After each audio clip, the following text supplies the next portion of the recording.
एक दिन सुबह लोग सोकर उठे ही थे कि उन्हें एक अद्भुत घोषणा सुनाई पड़ी।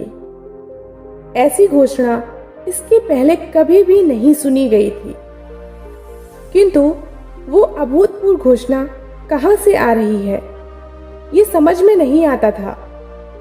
उसके शब्द जरूर स्पष्ट थे, शायद वे आकाश से आ रहे थे, या ये भी हो सकता है कि अंतस से ही आ रहे हों। उनके आविर्भाव का स्रोत मनुष्य के समझ नहीं था। घोषणा ये थी, संसार के लोगों, आप सभी को परमात्मा की ओर से सुखों की निर्मूल्य भेंट प्राप्त हो रही है। दुखों से मुक्त होने का अचूक अवसर प्राप्त हो रहा है। आज अर्धरात्रि में जो भी अपने दुखों से मुक्त होना चाहता है, वो उन्हें कल्पना की गठरी में बांधकर गांव के बाहर फेंक आए और लौटते समय वो जिन सुखों की कामना करता हो, उन्हें उसी गठरी में बांधकर सूर्योदय के पूर्व घर लौट आए। उसके दुखों की जगह सुख आ जाएंगे।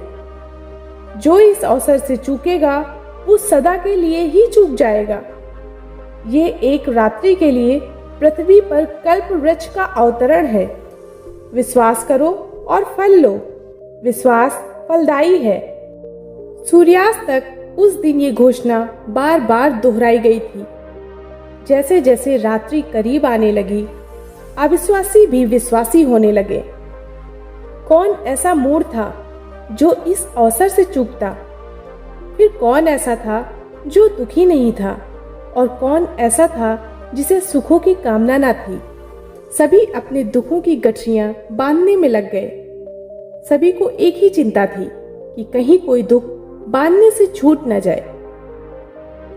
आधी रात होते होते संसार के सभी घर खाली हो गए थे और असंख्य जन चींटियों की कतारों की भांति अपने अपने दुखों की गठरियां लिए गांव के बाहर जा रहे थे। उन्होंने दूर दूर जाकर अपने दुख फेंके कि कहीं वे पुनः न लौट आए। और आधी रात बीतने पर वे सब पागलों की भांति जल्दी जल्दी सुखों को बांधने में लग गए। सभी जल्दी में थे कि कहीं सुबह न हो जाए और कोई सुख उनकी गठरी में अनबंधा न रह जाए। सुख तो है असंख्य और समय था कितना अल्प, फिर भी किसी तरह सभी संभव सुखों को बांधकर लोग भागते भागते सूर्योदय के करीब करीब अपने अपने घरों को लौटे। घर पहुंचकर जो देखा तो स्वयं की ही आंखों पर विश्वास नहीं था।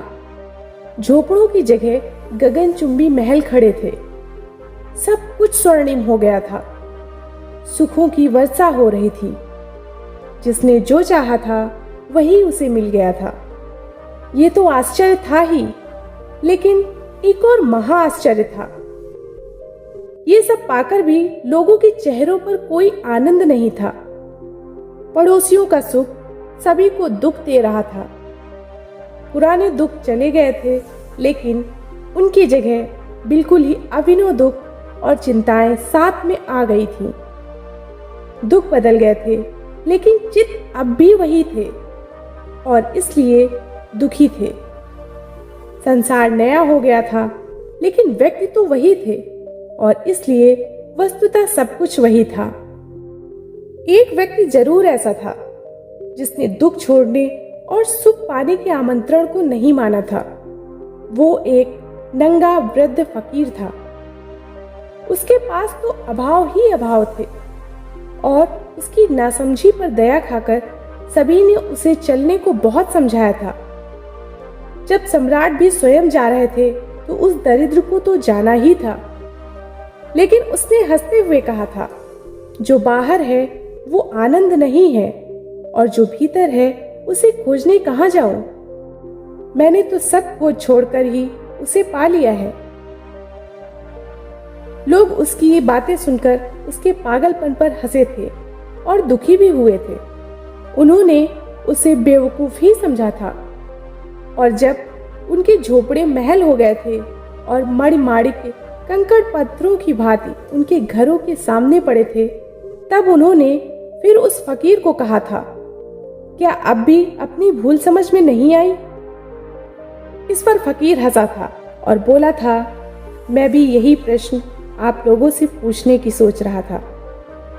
दोस्तों, ये प्रसंग बताता है कि सुख का रास्ता आप ही के अंदर से होकर गुजरता है। आनंद मन में होना जरूरी है। बाहर की चीजें कितनी भी अच्छी क्यों ना हो, उन्हें पाकर हम खुश नहीं होंगे। इसलिए अगर आप सचमुच खुश होना चाहते हैं तो आपके पास जो है उसका महत्व समझें। फिर मिलती हूँ ऐसी नई प्रेरणादायक कहानी के साथ। धन्यवाद।